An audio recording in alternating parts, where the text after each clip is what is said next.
this myth about knowing everything because you've been promoted into the role of a line manager. Where do you think that comes from?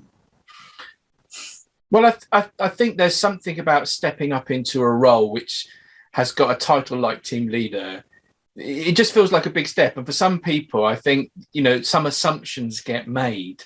And what I want to do now is probably just kind of flag a kind of maybe 2 or 3 things that I think might trigger those assumptions.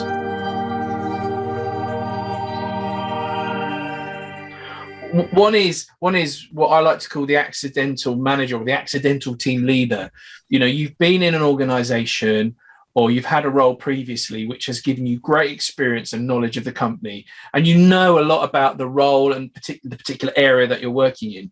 But suddenly, because you're good at that, you get promoted to being a team leader. And the assumption that you can often either make yourself or people can project onto you is that you're really good at doing one thing, so therefore you should be good at team leading people doing it. Yeah, absolutely. And the issue is that whilst the context is similar, the skill base and the kind of, if you like, the knowledge base of team leading could be very different from that first thing you've done. And it's commendable that organizations want to improve people from a kind of, their context, but the leap into something which is organizational and people oriented just can create a kind of, well, there's a different knowledge set required. So I would say, sometimes we just end up as an accidental team leader, and we think we've got it all together. But you'll soon find where your skills of working with people lie. And a massive problem is if you're also working now, if you're leading people who were previously your peers in terms of level or, responsibility within the organization, you end up kind of then having to organize them in a certain way. And that can be really hard to hold authority. So, it's a really important thing to kind of say, I need a different skill set for leading people. Do you think that for some people that comes more naturally than others? Well, I think so. I think some people are very, very kind of consciously self-aware, but as a rule, I would say that, most people who are good with people get on in that, but sometimes they have, if you like, these kind of latent skills that have never been articulated either through a course or a degree or some level of qualification or something. They're just good with people. You'll know those people in your organization who are good at listening and good at talking with people and good at taking things into account. But we can't make assumptions that that person going into a role can have all of those things. And sometimes being able to utilize those skills in a new way is what the challenge is. You have to target those. What's your task as a team leader is the question we need to ask. And we live in a world where team leading is not the only skill the skill or activity that a team leader will be doing. They'll often be a team leader, but also doing a key role within the team. So, when you're talking about working with your team, that's part of your job, but you've also got other stuff to deliver. So sometimes it feels you get a kind of, you've got to get the balance right. But yeah, I think some people are more naturally good at working with people, but I think there's a lot you can do to help yourself become more self-aware of how you work with others, regardless of whether you think you're good or bad at it. Oh, now that's a perfect lead into a question, isn't it? So, Ben, tell us, what could be those things that we could do in order to improve ourselves? Well, in terms of improving ourselves, I think one of the things is get to know your people who are in your team, and part of that, like I've said earlier, if it's a team you used to be part of and you've stepped up, I would challenge you to kind of broker new relationships and maybe talk about the elephant in the room. Stepping up to this role is a bit weird. It's going to change. I've got a task to do. Just name it.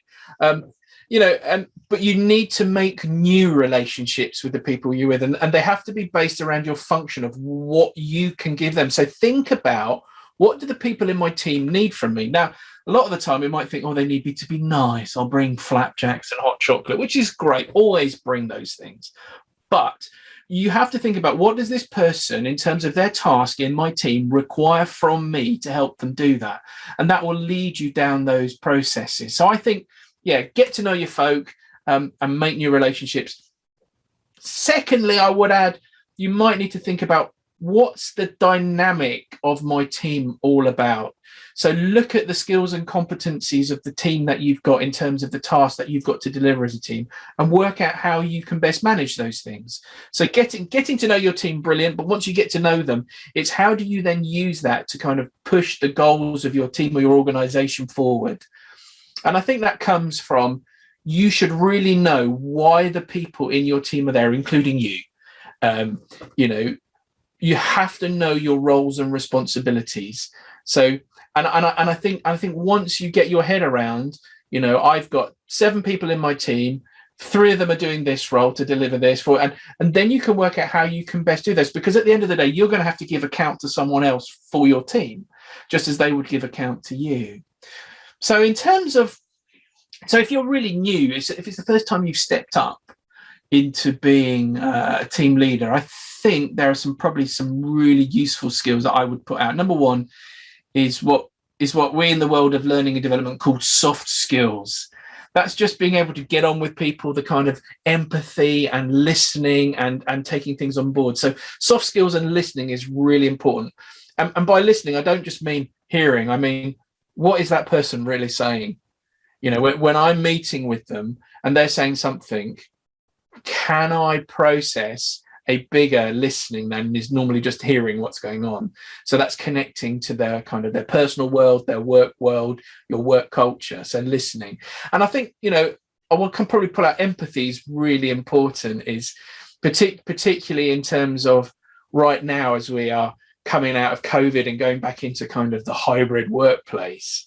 I think just understanding some of the changes that people have been through are really important, and empathy will be a key skill in delivering that. And lastly, I would say personality. So everyone is different, and you have to understand that personalities will react and work together differently. So it could be you have to understand what kind of person they're like, what motivates them, what kind of level of affirmation. Are they a person who needs constant support, or are they someone who just probably needs a little bit of affirmation once every couple of months, maybe a one-to-one meeting? But those are really important if you're just starting out in your role. If you're more established in terms of your own, and you're thinking, maybe I need to do some bit of thinking about me as a team leader, I think there's some key areas that you could probably go into. One is, what is a team, as a team leader, is there a difference between leading and management? The world of leadership is one which is full of inspirational books with people like Bear Grylls talking about leadership. And the world of management seems to come in thick textbooks, talking about principles. But one of the things is I think we need to understand is, when do I need to lead and when do I need to manage? So manage is about systems and coping and kind of having structures, Gantt charts, and all those wonderful techniques you can use if you use them. But leadership is around what makes you you, and how do I inspire these people from who I am rather than the person I should be. And that leads me into the kind of area of what I would say is then emotional intelligence. How am I able to read myself? So do I know myself well enough to be able to engage with others to motivate them well? Really useful. There's a book called The Chimp Paradox, which talks about understanding people's inner chimp, which is almost like the kind of very animalistic response that people have. And just taking on board some information around that can really empower you. So those are the kind of things I would say. But generally, I think probably the strongest skill set across, whether you're new or old, is constantly developing your empathetic understanding of your team. But in terms of the myth that we originally spoke about, so I've got it written down. Stick to the script, Mizzen. There is no script. So our myth was originally, now I'm a team leader, I know exactly how to manage people. So we're saying that is a myth. That you don't necessarily know how to manage people straight away, although you may have a natural talent for interacting with people. Yeah. But the things that you can do around that are things like getting to know your people better. Maybe that's informal coffee chats or one-to-ones, things like that. Yeah, you may even think, actually, we need to do some team building. And I don't mean just, build an imaginary gap, some milk crates and a plank. Let's cross it. But investing time in your team, just it might well be that you some places will have a coffee time, and actually making sure that you go and spend time with those people can break down barriers, can make things slightly more human, if you like. Yeah, fantastic. Myth busted. Yeah, and I think I want to reframe it is, if I was to say, now that I'm a team leader, I know how to exactly manage people. Now that I'm team leader, I really want to manage people well. Excellent. Do you know what I mean? There you go. Bing. Done. And cut.